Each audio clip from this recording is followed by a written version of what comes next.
বন্ধুরা, কেমন আছে সবাই? আশা করি খুব ভালো আছো। আর এখন বাজে সকাল 8টা 10। তো এই যে বাইরের দিকে দেখি, আকাশ তো পুরো মেঘে ছেয়ে এসছে। আর কালকে তো রাতে ভালোই বৃষ্টি হয়েছে, আর আজকে হয়েছে সকাল থেকে আবার বৃষ্টি শুরু হয়ে যাবে। আকাশ প্রচুর মেঘ, তো আবহাওয়াটা প্রচুর ঠান্ডা। আজকে তো রাতে ফ্যান চালাতেই হয়নি। আর দেখো আমি যে ভয়ে দিচ্ছি, আর আমাদের ঘরের পিছনে সব ছাগল মানে এগুলো ডাকাডাকি করছে, মানে বৃষ্টি পড়ছে গায়ে অল্প, আর সব চেল্লামিল্লি করছে। তো যাই হোক, এদিকে দেখো ওর বাবার তরকারিটা বসিয়ে দিয়েছি। বাঁধাকপি এনেছিল কালকে রাতে, তো বলছে রাতে রান্না হয়ে গেছে, বললো আবার বললো সিদ্ধ করে দেয়। আমি বললাম সকালে করে দেবো। তো বাঁধাকপি আর ক্যাপসিকাম আর দুটো মাছ ছিল, তোর বাবার তরকারিটা করে দিয়েছি, ভাত বেড়ে দিয়েছি, এখন এই যে সবজি কেটে নিয়েছি, কুমড়ো আলু দিয়ে, মাছের মাথা দিয়ে হবে। আর ক্যাপসিকাম এনেছে অনেকটা, তাহলে আলু দিয়ে ক্যাপসিকাম দিয়ে, আর এই যে মাছ ভাজা হয়ে গেছে। তো এই মাছ দিয়ে তরকারি করবো। তো এই মাছের মাথাটা দিয়ে কুমড়ো দিয়ে করবো, আর এইগুলো আলু ক্যাপসিকাম দিয়ে। তো এখন এই যে আমাদের তরকারিটা এখন বসিয়ে দিচ্ছি। আর কি বলো তো, এদিকে সেই বিছানাও তোলা হয়নি, ঘরও ঝাড় দেওয়া হয়নি। আর আজকে ভাবছি ঘর মুছবো না। তো কদিন এই যে প্রতিদিন ঘর মুছে মুছে আমার ডান সাইডের মানে হাত পা পুরো যন্ত্রণা হচ্ছে। তো ভাবলাম এবারে একদিন পর একদিন ঘর মুছবো, কারণ নিজে যাতে ভালো থাকি সেই চেষ্টা করতে হবে। কষ্ট করেও কোনো লাভ নেই এত। আর নিজের হাতে যা যন্ত্রণা হচ্ছে, দুদিন পরে মানে হাতও তুলতে পারবো না এমন অবস্থা। ওই জন্য ভাবলাম আজকে আর ঘর মুছবো না। আর এদিকে মেয়ের খিদে পেয়েছে, তো তরকারি করেছি, তাও বলে আমাকে ডিম ভেজে দাও। তো একটা আবার ডিম ভেজে দিয়েছি, তো ওই সামান্য লবণ দিয়েই হালকা করে একটু ভেজে দিই। তো আজকাল একটু পুড়ে পুড়ে গেছে, আর ওরা এখন খাইয়ে দিচ্ছে। আর ওই যে ফোন দেখছে ঘুম থেকে উঠে, বললাম একটু বই পড়। তো ছোটোটা এত ফোনের ন্যাক হয়েছে কি বলবো। এই যে আমার রান্নাবান্না হয়ে গেছে। তো এখন এই যে বড়ো মেয়েকে ভাত দিয়ে দেবো। আর এই যে কুমড়ো আর আলু দিয়ে মাছের মাথা ছিল, আর মাছের আবার তেল দিয়েছে, তো সেটাই দিয়েছি। আর খেয়ে দেখি পুরো তরকারিটা একদম তিতো হয়ে গেছে। আমার বড় মেয়ে তো খাবে না, তো ওই যে কালকে রাতের আবার মাংস তরকারি একটু ছিল, ওকে গরম করে দিয়েছি, ও খাচ্ছে। আর এখন আমার বড় মেয়ে কী বলো তো, ফোন দেখে না, খুব কম। ও পড়াশুনো করে। আর ছোটো মেয়েটা এখন এত ফোন দেখছে, তো কী বলবো, মানে সামনের বছর ওকে স্কুলে ভর্তি করে দেবো। আর ওই যে বই পড়তে বলেছি, তো ওই দেখো শুয়ে পড়েছে।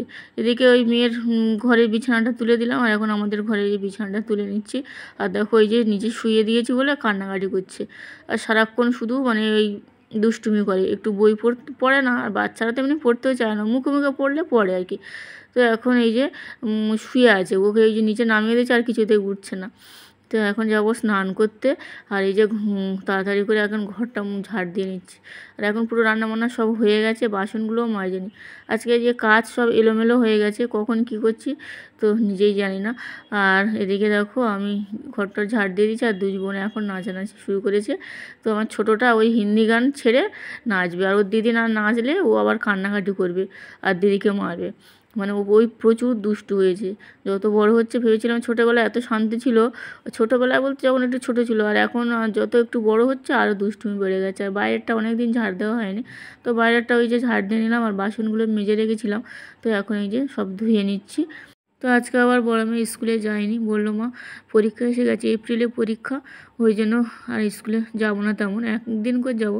আর একদিন আমার স্কুলে জানি যেদিনে নাচের প্রোগ্রাম ছিল, ওই দিনে ওদের স্কুলে ম্যাম বলে দিয়েছে পরীক্ষা হবে তার পরের দিন। টেস্ট পরীক্ষা হবে 15 করে, তো সেটা আবার মানে ফার্স্ট ইউনিট যে পরীক্ষা হবে তার সঙ্গে আবার যোগ হবে। ও তো আবার যায়নি। তো রাতেরবেলা ওর একটা বান্ধবী ফোন করেছিল আমার কাছে, তারপরে বললে ও জানতে পারে। তো মেয়েকে স্নান করিয়ে দিয়েছি, আর এত বায়না করছে কি বলবো ওই যে ফোনের জন্য। তো এখন আমি এই খেলনাগুলো দিয়ে বাঁধে পেতে দিয়েছি, আর তো ওই এখন খেলতে শুরু করেছে। আর এখন আমি দেখো স্নান টান করে যাচ্ছি ছাদে। তো কয়েকটা জামা কাপড় আছে, ওগুলো মেলবো, আর ঠাকুরের বাসনপত্রটা একবার উপর থেকে মেজে আর নিচে নামবো। তো এই যে এখন জামা কাপড়গুলো মেলে দিচ্ছি। আর একটা বাচ্চা দেখে, ওই যে আমাদের পিছনে মাঠ আছে না, মাটি ফেলছে। তো ছোটো মতো বাচ্চা কী করছে দেখে কী জানি, আমি সারাক্ষণ তাকিয়ে আছি। ওকে আবার ডাকলাম, বললাম তুই বাড়ি যা, তো চুপচাপ মুখে দিয়ে তাকিয়ে আছি। তো পাশে ওখানে কোনো বাড়ির বাচ্চা হবে হয়তো, তোর বাবাও দেখি তারপরে ডাকছিল। তো ওখানে কি করছিল কি জানি মাটির মধ্যে, তো আবার চলে গেছে। আর এখন এই যে ঠাকুরের বাসনপত্রগুলো আমি মেজে নিয়ে, আর এখন নিচে এসে ঠাকুরের পুজোটা দিয়ে দেবো। আর তো তো এই যে ছাদে যে ট্যাপটা করেছি মানে অল্প করে একদম জল পড়ে, ওই ড্রামটা আর একটু উঁচু করতে হবে, তারপরে মানে ভালোভাবে জল পড়বে আর কি। তো এখন ওই ভাবছি মানে কল মিস্ত্রি ডেকে ওই আমাদের যে পথ দিয়ে উঠে আর কি ঘরে, তো ওখানে একটা মানে কল বসিয়ে নেবো, না হলে খুব অসুবিধা হয়। তো ড্রামে কখন জল মানে ফুল থাকলে তারপরে ওই ট্যাপটায় জল পড়ে, না হলে একদম জল পড়ে না, খুব অসুবিধা হয়। তো সবসময় মানে জল থাকলেও তো তোলা যায় না এক ড্রাম, তো একদম মুখোমুখি থাকলে তারপরে পড়ে। আর এখন এই যে খাওয়া দাওয়া করে পুজো টুজো দিয়ে দিয়েছি, তো এই চলে এসেছি এখন ছাদে।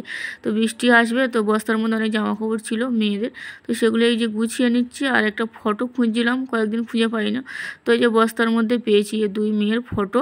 তো ওই যে 2 বোন, আমার ছোটো মেয়ে হচ্ছে ও তখন 2.5 বছর বয়স, দেখো চুল কেটে দিয়েছে পুরো নাড়া।